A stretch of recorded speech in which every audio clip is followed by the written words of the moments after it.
आज पहला पर हम स्वागत करते हैं सबके चहीते और सबसे ज्यादा अगर टीवी सीरियल की दुनिया में देखें, एक जाना पहचाना पसंदीदा नाम टिल्लू का।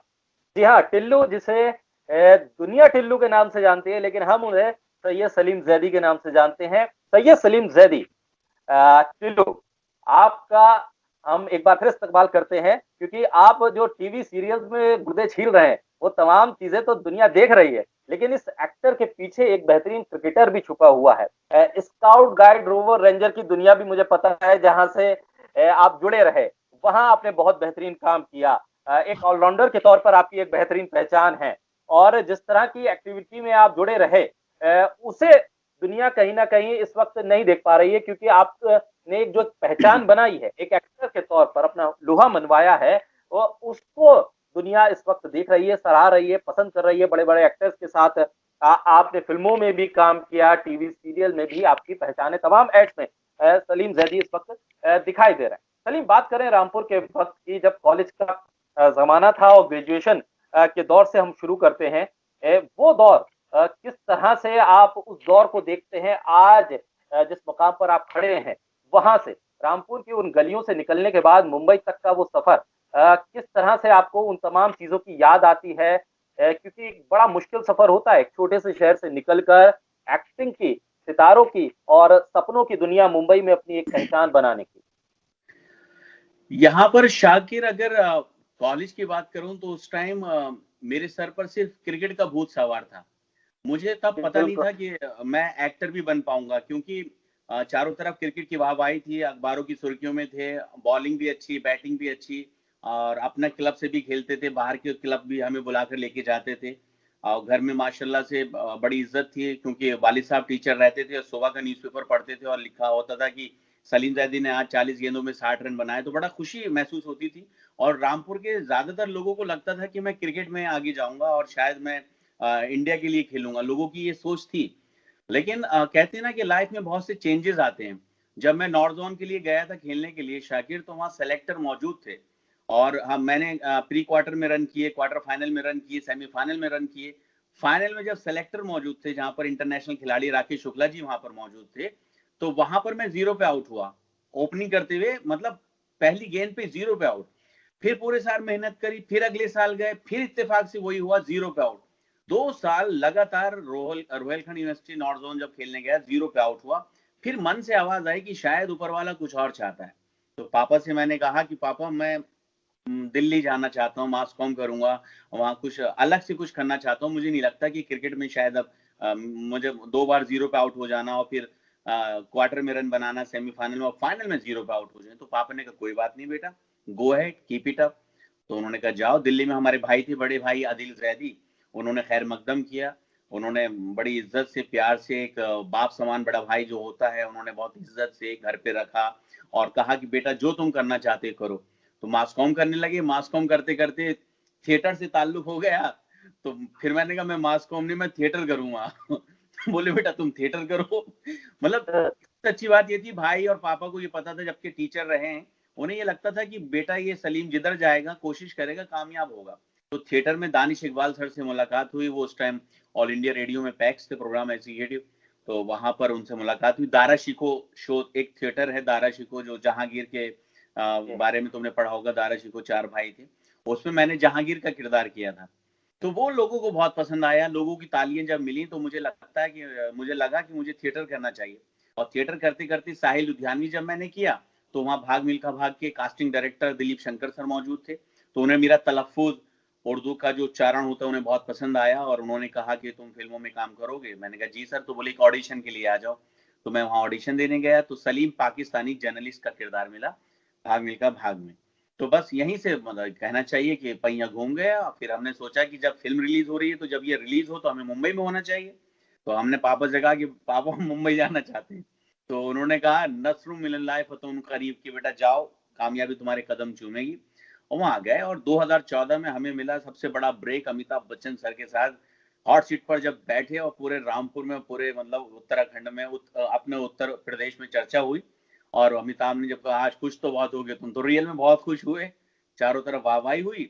और इसी बीच में निकल कर आ गया शाकिर भाभी जी घर पर हैं, जिसका तुमने जिक्र किया टिल्लू, और टिल्लू के अंदाज में अगर मैं कहूंगा तो कुंडली में शनि, दिमाग में मनी और टिल्लू से दुश्मनी बहुत ही हानिकारक हुआ। कसम खा के कह रही हूँ शाकिर, कसम खा के कह रही हूँ, अगर पहले पन्ने पे मेरा नाम नहीं आया तो मैं तुम्हारे गुर्दे छील के रख दूंगा। तो बस यहीं से टिल्लू टिल्लू बिल्कुल, दबा बहुत पे आ बहुत गया। बढ़िया सलीम, टिल्लू बहुत टिल्लू बढ़िया सलीम। हाँ, और टिल्लू तभी से गुर्दे छील रहा है। तब से छील रहा है और बहुत लोग पसंद कर रहे हैं। और ये हमारा तकिया कलाम गुर्दे छील दूंगा बहुत लोगों को पसंद आया, फिर इवेंट्स मिलने लगे चारों तरफ। मुझे नहीं लगता कि अपने इंडिया में जो अपना दिल्ली है, लखनऊ है, अपनी यूपी की जितनी भी, कानपुर है, मेरठ है, सब जगह पर लोगों ने बुलाया इवेंट्स में और बहुत इज्जत मिली, बहुत शौहरत मिली, मालिक का करम है। तो बस माशाल्लाह से सिलसिला जारी हो गया। फिर इसी बीच में फिल्में मिली, चलो ड्राइवर, ट्रिप टू भानगढ़, ओ तेरी, और भी सिलसिला रहा। लेकिन जो भाभी जी घर पर हैं का जो टिल्लू था, वो जो दिलों पे छाया है, उससे ऊपर वाले ने बड़ी इज्जत से नवाजा। सलीम, दानिश इकबाल सर का तुमने जिक्र किया। मास कम्युनिकेशन जब मैंने शुरू किया दिल्ली में भारतीय विद्या भवन से, तो दानिश इकबाल सर ने हमें रेडियो पढ़ाया। मतलब पूरा अच्छा। कोर्स में जो रेडियो जो हमारे दिमाग में डाला कि रेडियो की स्क्रिप्टिंग कैसे होती है, उसको बोलते कैसे हैं, प्रोनाउंसिएशन चीजों का कैसे होता है, वो तमाम चीजें दानिश इकबाल सर ने ही हमारे जहन में डाली और तमाम चीजें उन्हीं से हमने सीखी हैं। तो ये बड़ी खुशी की बात है। एक ये भी है सलीम, हम दोनों एक दोस्त के तौर पर भी हैं, और जो हमारे गुरु हैं दानिश इकबाल सर, वो भी हम दोनों के एक ही हैं। उनके थिएटर में कई बार देखने भी गया। दिल्ली में होते रहते हैं उनके थिएटर, और इस वक्त तो जिस तरह का काम है, ऑनलाइन तमाम चीजें वो कर रहे हैं। बड़े मतलब एक तरह से हमें मोटिवेशन मिलता है उन्हें देखने के बाद, और हर बार हौसला मिलता है उन्हें देखने के बाद कि एक शख्स इतना भी वर्सटाइल हो सकता है, इतना भी टैलेंट हो सकता है एक शख्स के अंदर। कोई भी किरदार उन्हें दे दिया जाए, कोई भी चीज उन्हें थमा दी जाए, वो 100% से ऊपर ही जाती है चीजें। बिल्कुल। और यहाँ पर दानिश इकबाल सर की बात बताऊं तुम्हें कि जब मैं ऑल इंडिया रेडियो में गया तो वहाँ 2010 की बात है। वहाँ बहुत टाइम के बाद ऑडिशन हुए थे एफएम गोल्ड के, मतलब कई सालों के बाद, उसमें हमने भी हिस्सा लिया। तो यकीन मानना, शायद 2,500 से 3,000 बच्चों ने हिस्सा लिया था, मतलब ऑडिशन दिया था आरजे के लिए, एफएम गोल्ड के लिए। तो कम से कम 2-2,500 में से सिर्फ 4 बच्चे सेलेक्ट हुए थे, सिर्फ 4 बच्चे, और उनमें से एक मैं था। अब मुझे नाम भी याद है चारों में, सलीम जैदी थी, एक चंद्रप्रभा थी, एक रोहिणी थी, और एक लड़का विकास था। हम 4 थे। मतलब लोगों को नाम इसलिए याद हो गए थे कि ये 4 बच्चे सेलेक्ट हुए। तो अब इससे अनुमान लगाइए कि दानिश इकबाल जी को क्या परख थी। और चारों ही आप उठा के देखेंगे तो सभी अपने अपने फील्ड में बहुत आगे जा रहे हैं।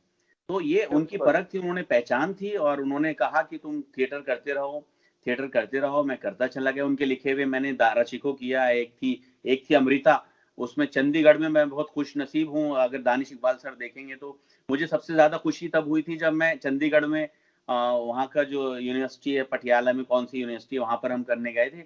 तो मैंने हरकिशन का किरदार किया था, तो लोगों ने तालियां मतलब खूब बजाई थी, और वहाँ दानिश इकबाल सर मौजूद थे। तो मुझे बड़ी खुशी हुई कि उन्होंने मुझे पहचाना और आज मैंने उन्हें इज्जत दिलाई। वहीं पर मैंने दानिश इकबाल सर का नाम भी लिया था कि आज जो कुछ हूँ, सर ही मुझे लेकर आए थिएटर में। बहुत बड़ी बात है, काबिल इंसान है, सलाम है उनको। ये पहला पन्ना के दर्शक जो देख रहे हैं, इस बात को नोट कीजिए। जो हमारे टीचर्स होते हैं, जो हमारे गुरु होते हैं, जो हमको गाइड करते हैं, वो दरअसल जब हमें गाइड करते हैं, वो हमारे बेहतरी के लिए होता है। हमारे अंदर जो चीजें होती हैं, जो टैलेंट होता है, उसको बाहर निकालने के लिए होता है। तो जितना आदमी अपने टीचर्स, अपने गुरुओं की इज्जत करेगा, वो उतना ही उभर कर सामने आएगा। और उसका एग्जाम्पल कोई और नहीं, सलीम जैदी को अगर आप देखेंगे ये तो ये तमाम चीजें हैं। देखिए, जी सलीम। शाकिर, नौजवान सब यंग नौजवान भी देख रहे होंगे, उन्हें बहुत कुछ सीखने को मिलेगा। सही बात कही तुमने। जब मैं मुंबई आया था तो मैं काम की तलाश में बहुत से ऑडिशन दिए थे। तो उस टाइम चल रहा था जीनी और जूजू, एक सीरियल था। तो वहां पर मैंने एक ऑडिशन दिया, तो बोले 3 दिन का काम है। मैंने कहा यार, मैंने फिल्में की, भाग मिल्खा भाग और ये मैं 3 दिन का काम थोड़ी करूंगा। तो बोले तुम करके तो देखो, वहां के डायरेक्टर जो हैं बहुत काबिल हैं, अगर तुमने अच्छा किया तो उनकी नजरों में आ जाओगे। तो ये मन में बात आई, तो मैं 3 दिन का वो करने गया किरदार। तो वहाँ राजन वागधरे सर थे। राजन वागधरे यानी कि हम बचपन में देखते थे हम पांच, और श्रीमान श्रीमती जी, और सीआईडी, तू मेरे इधर उधर, मतलब बहुत से उन्होंने सीरियल डायरेक्ट किए हैं। तो मैंने 3 दिन का काम किया। 8 दिन के बाद कॉल आया कि तुम्हें बर्फी का किरदार है। तो जीनी और जुजू में एंड में जब खत्म होने वाला था, तो मैंने बर्फी का किरदार किया था कंटिन्यू। वो इत्तेफाक से सीरियल बंद हो गया। अली असगर भाई शायद उसमें कपिल शर्मा शो आ गया तो उसमें बिजी हो गए थे। तो उसके बाद भाभी जी मिला, तो और भाभी जी जब मिला तो शशांक बाली सर, मैं टिल्लू का सीधा सीधा रोल कर रहा था, डायलॉग बोल रहा था, तो बोले कुछ ऐसा करो कि लोगों को अलग लगना चाहिए। देखिए ये होता है उस्ताद। मैंने कहा सर मैं कैसे करूं? बोले कुछ आवाज बदलो, कुछ चेंज होना चाहिए, वरना बोले नौकर तो बहुत बने इंडस्ट्री में, बहुत बने, लेकिन तुम ऐसा क्या करोगे जो दिलों पे छा जाओ? क्योंकि नौकर हर सीरियल में है, कहीं ना कहीं मिलता है तुम्हें, तुम क्या करोगे टिल्लू के? बोले आवाज कुछ चेंज करो, कुछ लाओ। तो हमें अपना थिएटर में हमने एक रोल किया था, आए कम बखत मारे सत्यानाश हो बेड़ागर को तेरा। तो उससे बोले ये मत करो, थोड़ा सा आवाज को मॉडिफाई करो। तो मैंने कसम खा के कह रही हूँ सर बता दो क्या करूं? बोले यही पकड़ लो। तो मतलब उन्हें काबिल, बोले अब तुम देखना कि ये आवाज तुम्हें कहां से कहां तक लेके जाएगी। और वही चीज है, तो गुरुओं का सम्मान करना बहुत जरूरी है, अदब बहुत जरूरी है। और अगर आपके गुरु, आपके उस्ताद आपको कुछ बता रहे हैं तो अच्छे ही बता रहे होंगे। बिल्कुल सलीम, ये तमाम चीजें जो हम बात कर रहे हैं सलीम के साथ, वो दरअसल सलीम के पूरे अब तक के जो एक आर्टिस्ट के तौर पर जिंदगी अब तक उनकी रही है उसको भी जान रहे हैं, साथ ही जो नया टैलेंट सामने आना चाह रहा है सलीम, उसको लेकर भी हम चीजों को सामने रख रहे हैं। इस इंटरव्यू के जरिए हमारी कोशिश ये है कि जो नया टैलेंट है, जो ये देखता है कि मुंबई मुझे जाना है, दरअसल मुझे इस पर्दे पे चमकना है, यहाँ पहुंचना है, वो उस जो चमक धमक है उसके पीछे तो भागता है, लेकिन उसके पीछे की जो मेहनत होती है, जो डेडिकेशन होता है, वो किस तरह से वो हासिल करे सलीम, ये भी आपसे मैं जानना चाहूंगा। क्योंकि एक छोटे से शहर से जब आदमी निकलता है, जब उसकी बहुत ज्यादा पहचान नहीं हो, खासतौर पे जिस फील्ड में वो जाना चाहता है वहां उसका जान पहचान वाला कोई ना हो, कोई रास्ता बताने वाला ना हो कि दरअसल आपको किस गली से निकलकर हाईवे तक पहुंचने का रास्ता आसान मिलेगा, तब वो अपने रास्ता खुद बनाता है और खुद उस हाईवे तक पहुंचकर सफर को तय करता है।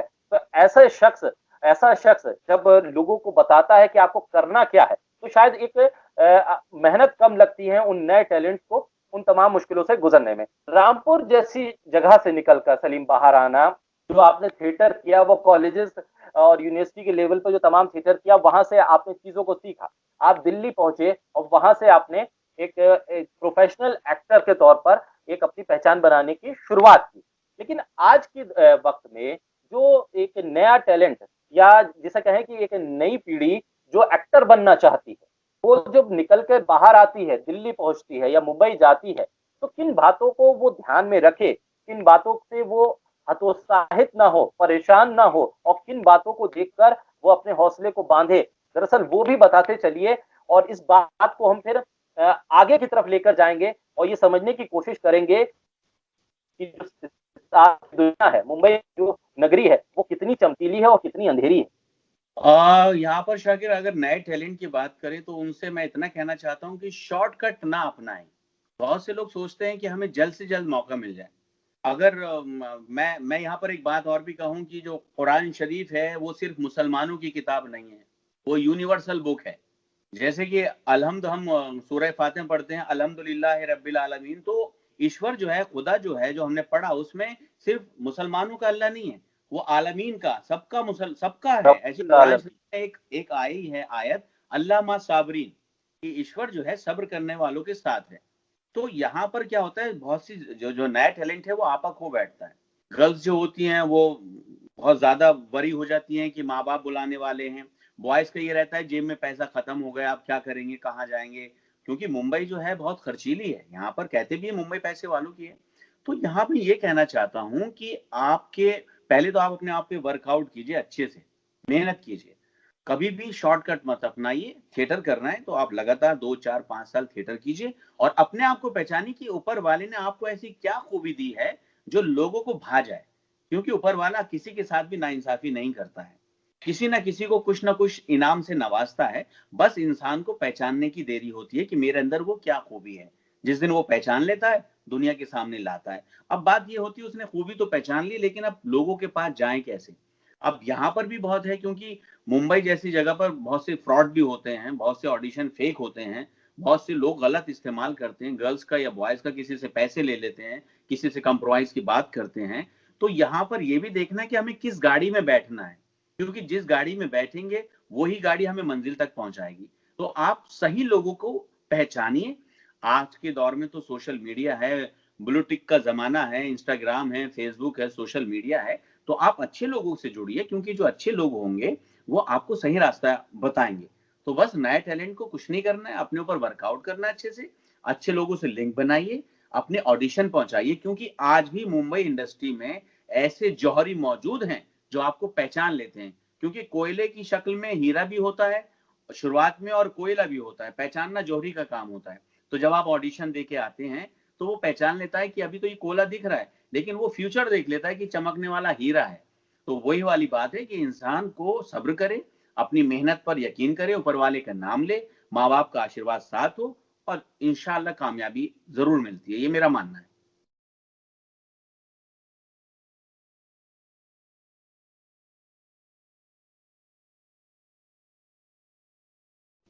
चलिए सलीम, अब ये तमाम चीजें हो गई, लेकिन अब दर्शक ये जानना चाह रहे हैं कि सलीम का अगला प्रोजेक्ट क्या है। भाभी जी घर पर हैं, ये प्रोजेक्ट और ये नाम का किया, दरअसल इतर इसके अलावा और क्या कुछ सलीम की जिंदगी में चल रहा है, क्या कुछ एक्टिंग की दुनिया में सलीम किस तरह से पाएंगे सैयद सलीम जैदी को? यहाँ शाकिर ऑफर तो बहुत आ रहे हैं, लेकिन बस क्या कहें कि भाभी जी घर पर हैं। जो हमारा जो सीरियल है कॉन्ट्रैक्ट होता है यार, महीने में 20-22 दिन देने होते हैं। तो अभी ऑफर बाहर से आ रहे हैं। अब या तो मैं एक कहते हैं ना कि रिस्क लूं कि भाभी जी छोड़ूं और फिर फिल्म करूं। तो अच्छा। मैंने फिलहाल तो वक्त को मद्देनजर देखते हुए मैंने कहा नहीं, अभी हम भाभी जी ही करते हैं, क्योंकि हम जो आते हैं उस कैटेगरी में आते हैं नवाजुद्दीन, अनुपम खेर, राजपाल यादव, ये वो लोग हैं। क्योंकि कोई सी भी फिल्म हो, कोई सी भी बिल्डिंग हो, बिना पिलर की खड़ी होती नहीं है। तो जो करेक्टर आर्टिस्ट होते हैं, नसरुद्दीन शाह, नवाजुद्दीन, अनुपम खेर, ओमपुरी साहब नहीं रहे, उनको देखिए, तो इनके बिना फिल्म कोई बन ही नहीं सकती। तो हमारी वो कैटेगरी आती है। तो हमने सब्र का दामन इख्तियार कर लिया है। फिलहाल हम भाभी जी पे फोकस करे हुए हैं। जब भाभी जी से हमें इजाजत मिलेगी और सेवा समाप्त होगी तो इंशाल्लाह 10 दरवाजे खुले हुए हैं। फिलहाल फोकस यही है कि टिल्लू बनकर सबके गुर्दे छीलते रहें। बिल्कुल, और उस काम को लोग पसंद भी कर रहे हैं सलीम। जिस तरह से ये सीरियल चल रहा है और एक लंबे वक्त से लोग इसे पसंद कर रहे हैं, और खासतौर पे आपके किरदार की अगर हम बात करें, उसको भी लोग पसंद करते हुए आगे बढ़ रहे हैं। दरअसल जब आप सेट पर जाते हैं, भाभी जी घर के जो सेट पर आप पहुंचते हैं, किस तरह का माहौल रहता है, टीम वर्क किस तरह का है वहां पर, और जो आपके किरदार है, उस किरदार के इर्द गिर्द सेट का माहौल किस तरह से रहता है? क्योंकि किरदार तो जितने मैंने देखे उस सीरियल में काफी पॉपुलर किरदार हैं सब के सब, और सब एक तरह से माहौल बना देते हैं। अगर कोई गमगीन शख्स भी है तो उसके चेहरे पर भी मुस्कान वो ला देते हैं। लेकिन टिल्लू के इर्द गिर्द के नजरिए से अगर हम देखें तो उस सेट को लेकर किस तरह का माहौल रहता है, किस तरह की मेहनत रहती है, और जो ऑन कैमरा और ऑफ द कैमरा किस तरह का वो तमाम एटमॉस्फेयर रहता है?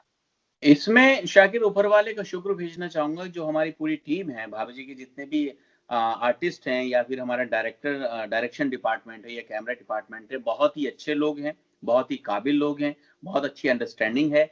आसिफ शेख जो विभूति का रोल करते हैं, वो बड़े भाई का रोल अदा करते हैं एक तरीके से। कभी लंच टाइम में वो खुद बना के चिकन बना के खिला रहे हैं, या कभी मटन बना के खिला रहे हैं। अगर कुछ डायलॉग वायलॉग इधर उधर होता है तो कुछ इम्प्रोवाइज वो बता देते हैं। सक्सेना जी हैं जो सानन बनते हैं, या फिर रोहित भाई, रोहिताज गौड़ जो तिवारी बनते हैं। क्योंकि जो भाभी जी की पूरी टीम है उसमें सबसे नया नवीला मुझे ही छोटा मानते हैं। क्योंकि जितने भी हैं टीका हो, मलखान हो, सक्सेना हो, इन सब ने बहुत स्ट्रगल किया है, कई सालों से करते आ रहे हैं। कभी कभी मैं कोई बात कह भी देता हूँ तो कहते हैं तू कब आया था मुंबई, 2013 में आया था ना, चुप बैठ साले, हमने जूतियां घिस दी है, चुप बैठ। तो खूब मस्ती होती है, अच्छा काम करने की कोशिश होती है, अच्छे से सीन निकल कर आए। क्योंकि हमारे जितने भी आर्टिस्ट हैं उन सबको चुना है डायरेक्टर शशांक बाली सर ने। और शशांक बाली जी, मैं कहना चाहूंगा, जौहरी हैं, वो परखते हैं। तो लिखने वाले मनोज संतोषी हैं। तो ये बच्चा जो है मनोज संतोषी का है, गोद में दिया शशांक बाली के। और शशांक बाली सर ने कहा कि इसको किस तरह से बनाया जाए, तो उसमें चाहिए होते हैं आर्टिस्ट। तो उन्होंने खुद अपनी मर्जी से एक एक बंदे को चुना है। बहुत अच्छी अंडरस्टैंडिंग, खाना साथ में होता है, घूमना साथ में होता है, मस्ती साथ होती है। अभी हम होटल में हैं, सब अपने रूम में होना चाहिए, लेकिन सब बाहर मिल रहे हैं काफी दिनों के बाद कि लॉकडाउन था। तो बहुत अच्छा माहौल रहता है हर। और सबसे बड़ा बात कॉम्प्लीमेंट ये है कि रमेश सिप्पी सर का कॉल आया था। उन्होंने कहा कि जैसे फिल्मों में शोले है, ऐसी तुम्हारा भाभी जी घर पर है, कि हर करेक्टर सुपरहिट है, हर करेक्टर के अलग ऑडियंस है, सब पसंद करते हैं। तो ये ऊपर वाले का बड़ा शुक्र है, करम उस रब्बुल आलमीन का जिसने इज्जत से नवाजा है। अच्छा सलीम, जब पहला शूट हुआ था आपका, आप पहला सीन जब आपने इसका शूट किया होगा भाभी जी घर पे है का, तब क्या फीलिंग थी और कैसा रिस्पांस मिला था पूरे सेट की तरफ से? क्योंकि सलीम एक पहचान बनाने वाले थे इस सीरियल से, ये शायद मालूम नहीं था किसी को कि यहाँ से टिल्लू की शुरुआत होने जा रही है जो छा जाएगा, पूरे हिंदुस्तान में एक पहचान बनाएगा। वो पहला शॉट अगर आपको याद हो, क्या कुछ था उसमें और उसके बाद रिस्पॉन्स कैसा था सेट पर? मैं बताऊं तुम्हें, देखिए हमने मास कॉम आपने भी किया है और हमने भी किया है, हमने थिएटर भी किया, तो उसमें कहते हैं कि बॉडी लैंग्वेज का बहुत बड़ा रोल होता है। यहाँ पर शशांक बाली सर ने कहा कि जो टिल्लू रहेगा, जब तिवारी के साथ सीन था बोले बिल्कुल चेहरे पे हंसी नहीं, बॉडी बिल्कुल हिलेगी नहीं, डायरेक्ट डायलॉग होंगे, सेठ जी जल्दी से बताओ खोखे पे आ रहे हो, मतलब बिल्कुल कट टू कट डायलॉग होंगे। तो मैं सोचता था यार, ना बॉडी का इस्तेमाल करने दे रहे हैं, ना मुस्कुराने दे रहे हैं, ना कुछ खेलने दे रहे हैं, सीधी सीधी लाइन और बस ये टोन पकड़ना है तुम्हें। तो मैंने वो सीन तो कर दिया था, रीडिंग करी उनके साथ, और जब हम सीन करने आए तो वो जब सीन किया, करने के बाद जो मतलब क्या होता है कि सीन के टाइम पे तो हंस नहीं सकता कोई, जैसे डायरेक्टर सर ने कट बोला, जो लोगों ने हंसा है, तो मैं सबके चेहरे देख रहा था, मैंने कहा ऐसा क्या कर दिया यार जो लोग हंस रहे हैं। क्योंकि जो टिल्लू आते ना तिवारी, कसम खा के कह रही हूँ हाँ। सेठ जी खोखे पे आ जाओ, आई समझ में, इतना टाइम हो गया यार, हद हो गया यार, तनख्वाह दे दो 6 महीने की, वरना मोहल्ले में ना तुम्हारा नाम लेके बदनाम कर दूंगा मैं। अच्छा सेठ जी खाना खाओगे, बोले हाँ खाएंगे, तो बना लो मेरे लिए बना लो। मतलब ऐसा था कि पब्लिक हंसते हंसते बुरा हाल हो गई। तो मुझे लग रहा था कि पता नहीं क्या होगा, लेकिन वही वाली बात की उस्ताद हैं, गुरु जी थे शशांक बाली सर, उन्होंने कहा तुम करो, फिर बाद में इसका देखना कैसा रेस्पॉन्स आता है। और रेस्पॉन्स ऐसे आया कि बस मालिक का करम है यार। अच्छा सलीम, लोग ये भी जानना चाह रहे थे बार बार, मैं के साथ कोशिश कर रहा हूं कि एक आध दिन में बातचीत होगी, तो आज वो मौका ही मिला। तो लोग ये पूछना चाह रहे थे कि जरा थिएटर करते करते जब मुंबई पहुंचे तो भाभी जी घर पर हैं, ये दरअसल उनके हिस्से में कैसे आ गया? कैसे सलीम को ये किरदार मिल गया? कैसे उन्होंने इस टैलेंट को पहचाना जो इस आपके सीरियल के डायरेक्टर हैं? उन्होंने किस तरह से ये आइडेंटिफाई किया कि सैयद सलीम रैदी टिल्लू के किरदार में दुनिया पर छाएंगे और वो अपनी पहचान बनाएंगे? इसमें हमने ईमानदारी से ऑडिशन दिया था बाकायदा, और अच्छे से डायलॉग्स याद किए थे, मुझे आज भी याद है, मैं प्रॉपर ऑडिशन देने गया था खार में, वहां पर दिया था मैंने। और 5-6 दिन के बाद कॉल आया था कि आप शॉर्ट लिस्ट हैं, बाकायदा मुलाकात हुई थी प्रोड्यूसर से, डायरेक्टर से, वहां बैठकर बातचीत हुई, उन्होंने बताया, वहां पर रीड करवाया। फिर 1 महीना शूट हो गया था, फिर मैंने कहा कॉल तो आ ही नहीं रही है। फिर 1 महीने के बाद कॉल आया, फिर पायलट शुरू हुआ उसका। मैं पायलट से हूँ इस शो में, बहुत बड़ी बात है, क्योंकि पायलट में जो थे पूरी टीम चेंज हुई है। पहले अभी रोहिताश दिख रहे हैं तिवारी के तौर पर, पहले कोई और थे। अभी अंगूरी, पहले शिल्पा शिंदे थी, शिल्पा शिंदे से पहले भी एक थी, प्रीति देसाई थी, पता नहीं कौन सी थी, एक अलग थी वो भी। मतलब बहुत से चेंजेस आए, तो मैं पायलट से यहाँ पर हूँ। और यहाँ पर मैंने बताया कि मैंने बड़ी ईमानदारी से, बड़ी शिद्दत से ऑडिशन की तैयारी करी थी और दिया था। और बस ये है कि बाद में शशांक बाली सर ने जो टोन चेंज करवाई है, वो कारगर साबित हुई है। क्योंकि इसमें भाभी जी में एक तो अंगूरी है, सही पकड़े हैं, एक टिल्लू है, गुर्दे छील दूंगा। दो ही ये करेक्टर हैं जो आवाज को मॉडिफाई करते हैं, बाकी तो सबकी नेचुरली आवाज है। तो यहाँ बहुत बड़ी बात है, तो बड़ी मेहनत से, शिद्दत से काम किया। इसमें राजन वागधरे सर का बहुत बड़ा रोल है। मैंने जब बताया था तुम्हें कि मैं कर रहा था जीनी और जूजू, उसके बाद उन्होंने ही पायलट डायरेक्ट किया था, तो उन्होंने ही रिकमेंड किया था कि तुम जाओ, एक सीरियल शुरू होने वाला है भाभी जी, उसका ऑडिशन दे के आओ। तो मैंने ऑडिशन दिया, सेलेक्ट हुए। ये है सीधी सीधी सी बात। से जिक्र किया अभी आपने कानपुर की उस शो का और अंकल के उस शेर का आपने जिक्र किया, अल्लाह उन्हें जन्नत में आला से आला मकाम अता करे। वो इंस्पिरेशन थे आपके लिए, एक हौसला थे, जाहिर सी बात है। एक जिंदगी का दस्तूर है और ये आखिरी सच भी है कि जो आया है उसे जाना होगा। बहरहाल सलीम, हम आखिरी सेगमेंट में पहुंचे हैं। पहला पन्ना के दर्शकों के लिए आपसे मैं मैसेज चाहूंगा, क्योंकि वो बहुत लंबे वक्त से इंतजार कर रहे थे कि सलीम टिल्लू पहला पन्ना पे आए और उनकी जो जिंदगी है वो लोगों के सामने आए, वो हमने लाने की कोशिश की है। अब चलते चलते आखिर में मैसेज टिल्लू की तरफ। बस चलते चलते इतना कहना चाहता हूँ कि जो आपके माँ बाप होते हैं, सबसे पहले वही आपके मार्गदर्शक होते हैं, जैसा वो बताते हैं वैसा करना चाहिए। क्योंकि पढ़ाई लिखाई बहुत जरूरी है, इल्म हासिल करें।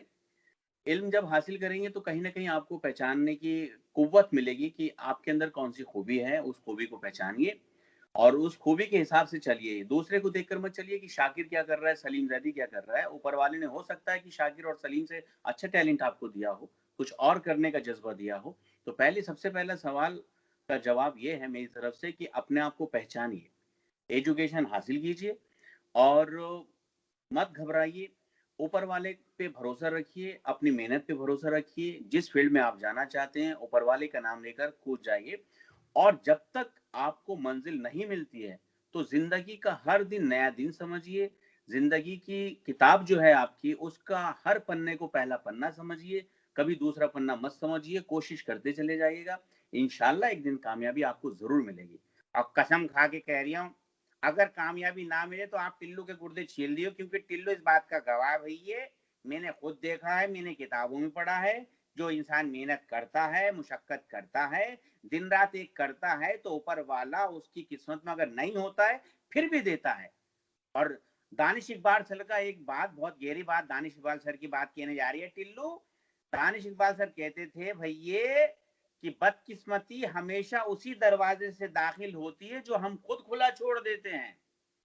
ऊपर वाले को दोष मत ठहराइए, बदकिस्मती का दरवाजा आप खुद खोलते हैं, तो आप देखिए कि आपको करना क्या है और क्या नहीं करना है, इंशाल्लाह कामयाबी आपको मिलेगी। वरना मेरी तरफ मेरे बजाय आप शाकिर के गुर्दे छील देना पहले पन्ने को। बहुत शुक्रिया सलीम हमारे साथ जुड़ने के लिए, और अल्लाह जो जिंदगी है उसमें और कामयाबी और बेहतरी अता करे। और आपको देखकर फख्र से हम लोग भी कहते हैं कि ये सलीम जैदी जो टिल्लू है ये हमारा दोस्त है। तो नहीं गुर्दे मैं कभी भी छीलना हो तो नहीं मैं फक्र से कहता हूँ कि शाकिर अली बेग मेरा दोस्त है। खुश रहो, अरे आबाद बहुत रहो, कामयाबी बहुत तुम्हारे शुक्रिया कदम में। सलीम, बहुत शुक्रिया, बहुत शुक्रिया, शुक्रिया सलीम। खुदा हाफिज, खुदा।